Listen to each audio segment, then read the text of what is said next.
Welcome, Agent. If you don't have a plan, just think on your feet. Extraction vehicle has arrived. Reach it as discreetly as possible. Deceive Inc. is set in a world where governments were prohibited from having intelligence services. So intelligence services became either freelance or the stuff of companies. Deceive Inc. is one such company. Spies are at the center of this game. The idea as we design agents is that they are the best of the best at what they do. They come from a lot of different backgrounds. I'm not a good shooter, so my go-to is Squire. I like his basic toolset, which is really good for entry-level players. And everyone doubted me, including myself. Chavez is a legend in the spy world. He's done a ton of missions. You can see him as kind of the action movie hero. Can't beat experience.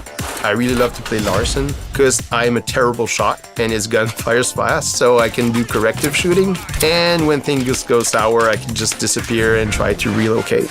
Now you see me, now you don't. Poof. I also love Madame Chou. She's powerful and enigmatic, and it's just a really cool vibe. Never bet against me. Kavaya, she's a detective. He sniffs out every enemy agent, but the thing with me is that I end up sniffing out everyone, but then I get killed because I can't capitalize on it. I'll get you next time. And then you have the NPCs, which are the people that you'll see the most. NPCs are what makes the game work. Without the NPCs, you couldn't hide in plain sight. You're always trying to blend in a crowd. And I think that's the fun part. You can disguise yourself as anyone.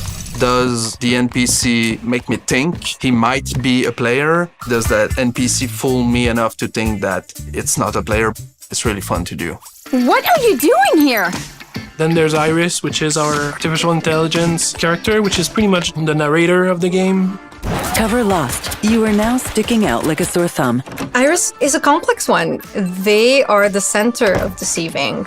We also want to really build Iris as the player's eyes and ears, pretty much. So they're always there, no matter the spy you choose. Everything about this game reeks style and super fun, engaging moment-to-moment gameplay.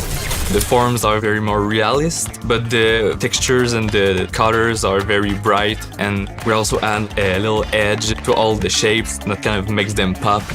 It's the classic spy fantasy. You're in a mansion at night. There's kind of that banquet going on, an auction going on. For Silver Reef, you're underwater in a hotel, that international location, kind of more close quarter with closer fights. Each of the maps has its own villain, and they all have very specific stories and reasoning and motives. Stop right there, criminal scum.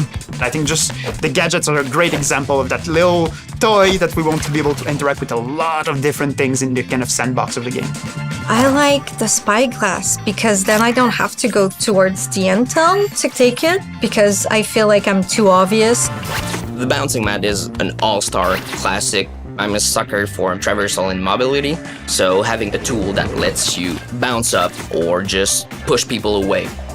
One of my favorite was the spy drone. I was inspired just by fly in general. It literally sounds like a fly, and it's super annoying. Like, people go, pardon my French, but bat crazy when you, just follow them.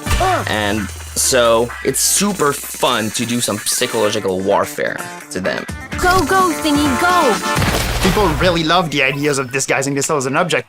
So you can be a chair, you can be a flower pot, and the idea is the player don't notice that you're odd, you're at a weird spot. Gotcha. I just walk around as a couch, and sometimes you have people that just run past you.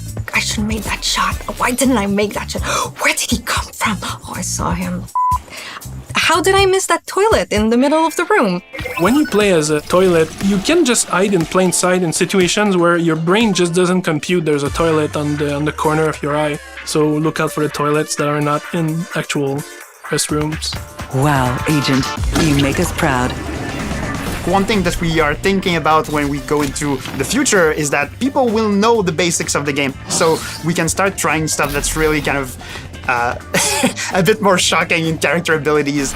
So there's definitely going to be downloadable content. It's always evolving, like there's a lot of pitches when it comes to new spies. Every spy comes with their weapons and abilities. So that's our way to jazz gameplay. We want players that really want to invest in the game and make it their main multiplayer game or spend a lot of time in it, to be able to have a lot of skill ceilings that they can raise constantly. We don't make the game to be a funny game, but it happens to be because of the situation, the gameplay, the ridiculousness of how the system interacts together, and you see something happen and you're like, that's so dumb, but I love it. Woohoo! That's lit! Unusually well done. Virtual pat on the back, Agent. Keep it up.